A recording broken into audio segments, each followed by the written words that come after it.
That's great. Congresswoman Dingell. So we've been talking about some examples of what businesses can do, but these are private businesses. Has Washington seen the effects of the women's movement, the Me Too movement, the Time's Up movement, where we're going to see some actual legislation affecting equal pay or sexual harassment in the workforce? What are you seeing on the Hill? Well, I'm going to answer that in two different ways. First of all, we're seeing more women run for office than we've seen in our lifetime. I'm chairing the Women's Lead movement nationally. I've been on the road. There are 83 women in the House right now, 21 senators. In the House, that's about 19%. We're more than 51% of the population, and there's no question that women bring a different perspective. We're problem solvers. We're used to being multitaskers. I'm one of those people that I always call myself Debbie Downer. Because I don't think Hollywood, the media, or Capitol Hill is the real world. And this is not going to be a real movement or a real difference until we make significant cultural changes.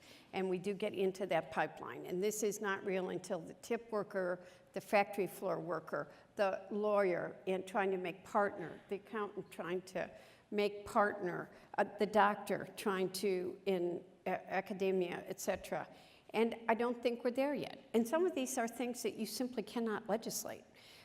Many women are in situations where there are consequences if they say anything.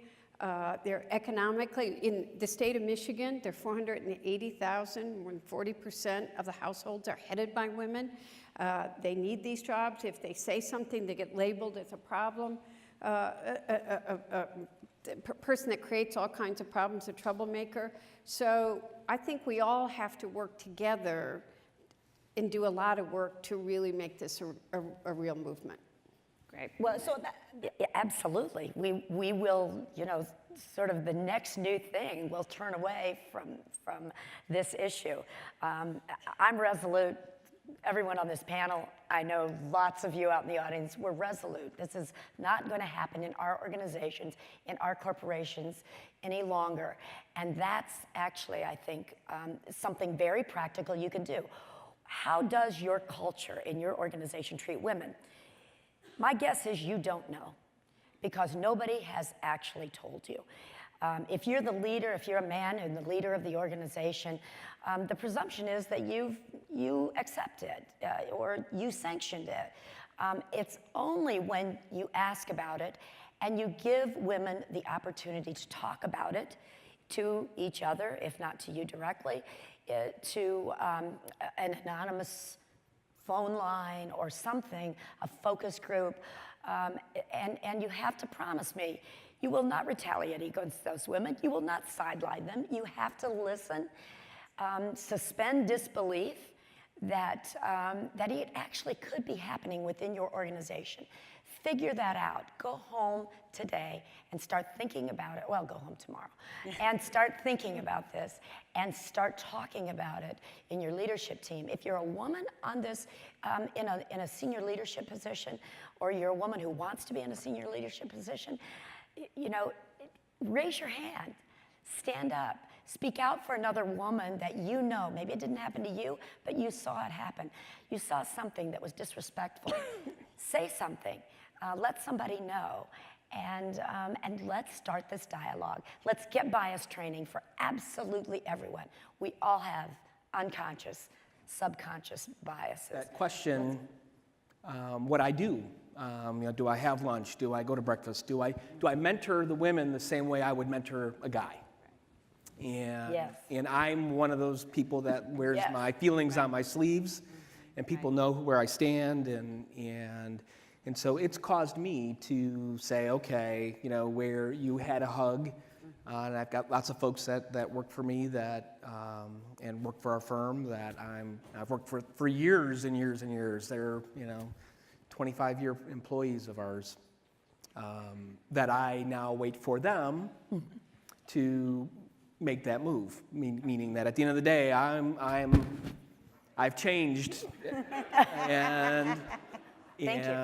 but it hasn't changed the relationship because to Debbie's point, for that person it was okay, and they're approaching me, and that's just part of who we are. So I do think that we just need to be thoughtful around and have the conversation, and make sure that it's not just that it's a broad discussion, and we talk about people's comfort level. I've heard the exact same thing, and I think the danger is really thinking that this is a quick fix, right? That you think you can just say, okay, we just won't have women around. Right. And what it does, That's what I'm afraid. which is, the reaction, but it's a very symptomatic reaction. And, the thing is if you have systems in your company that normally tracks everyone toward promotion, success, there absolutely should be mentors for everyone. Sponsorship, even more than mentorship, is something that women and people of color lack in the workplace. And there's always an excuse. So we can't let this become the next excuse for why the same Completely agree. system tracks the same people.